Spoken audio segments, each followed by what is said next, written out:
Technology is continuously shaping world with new products and services.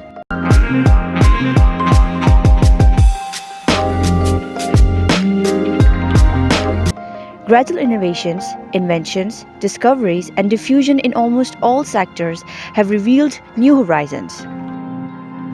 International Technology Business Conference 2023 is bringing global experts from business and academia to share knowledge on smart cities, artificial intelligence, fintech, infrastructure development, healthcare, automation, energy, green environment, international regulations, and ITC. Join us. Let me invite Ms. Ella D. Jong. She is a board member of the Dutch Association of Solution-Focused Professionals, Netherlands. She is a member of the European Brief Therapy Association, EBTA. She has a mission of creating positive social impact by spreading supportive communication tools and reaching people all over the world. Her vision is simple. Genuine solution-focused communication enables every person to help others and his, her, or themselves. We can have a positive influence on each other's well-being in an uncomplicated way. Well, my message is that we all can be supportive for each other. And it's not only HR or it's not only the management who we want them to look after their personnel, but we can all, each and one team member can be supportive. And I'm writing an ebook right now for Bookboon, and it's edited. Now it's about how we can be supportive, all of us, and we come in our company on different ages, on different life stages, and those can be hard as a new person in an ICT world, as a senior one. Things move fast. I also write about people who just are getting parents. It's hard to keep on doing the same job with your attention focused constantly. People are getting ill, and we are all there to be supportive in those different stages of life at work. So that's the main message I have. That we have our eyes open, our ears open, and we ask questions. Are they okay? Can we be helpful at any time, at any moment? As I'm calling it, I call it tackle your challenge. It's a kind of challenge you see in front of you. So that's the first part.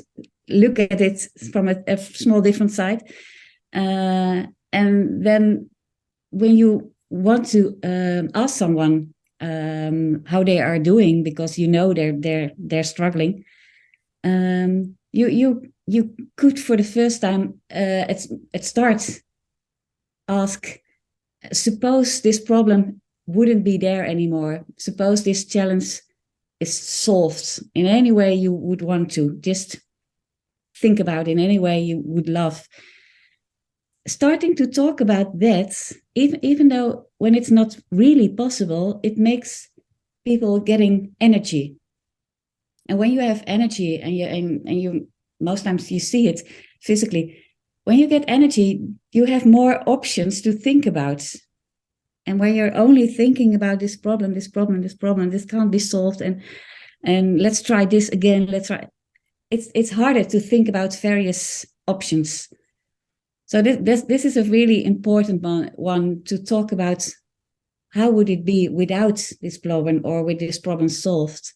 And this is also for the this is for the human family, colleagues things. It's actually also about work related, but that's for other people to to talk about. And then when you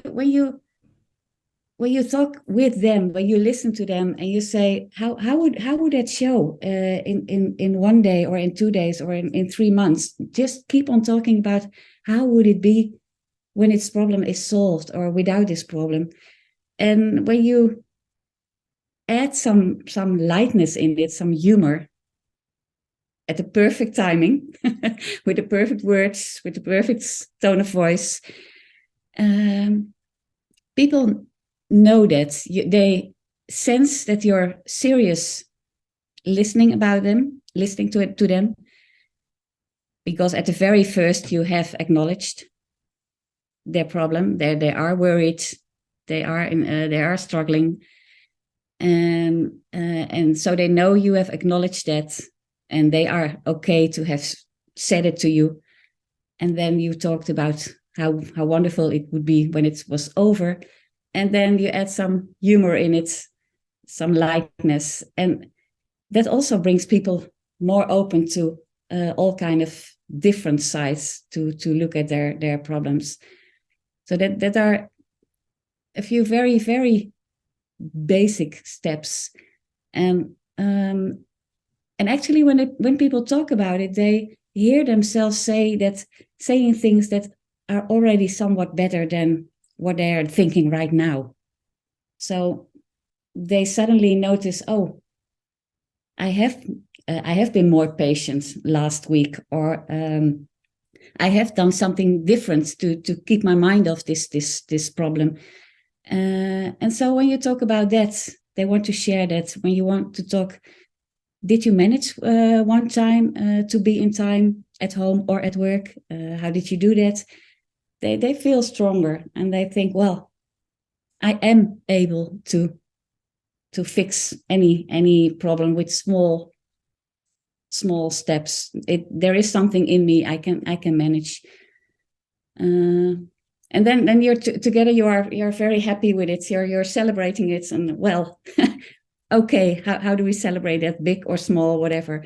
And that's also that's really important. It's because when you talk about them,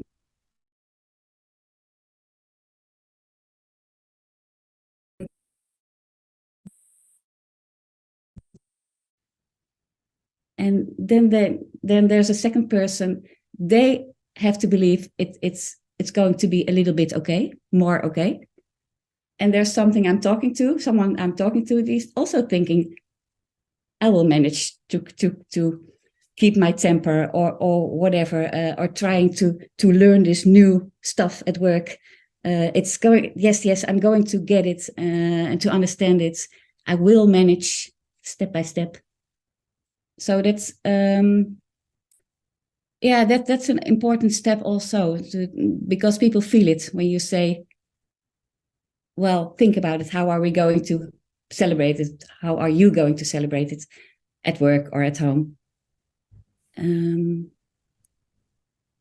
an internalizing thing. So yes, I'm going to get there, this small step. So, and then when you talk about that, you have already this small step in your head, and you're ready for it to tackle your next challenge. I think that there is this big respect of for each other, and the fact you don't know what's exactly going on in each other's lives, and you don't know what someone else respects hugely. So perhaps it's something you never heard about. So when you talk and you listen to the other person, you always listen with your mind open, with your ears open, with your heart open, to whatever answer they give you, because it can be so strange for you, the answers they give, and how could you prefer this above something else? So yeah, I think that's my main thing, to have this huge respect of and not knowing about their specifics. Yeah, it's. I'm always fascinated by the fact that when working together from different countries, and there's almost always humor. So that's fascinating me, because everyone has grown up with it such different ways. And still, most of the times, you can find each other with humor when there is respect and the right timing, the right tone.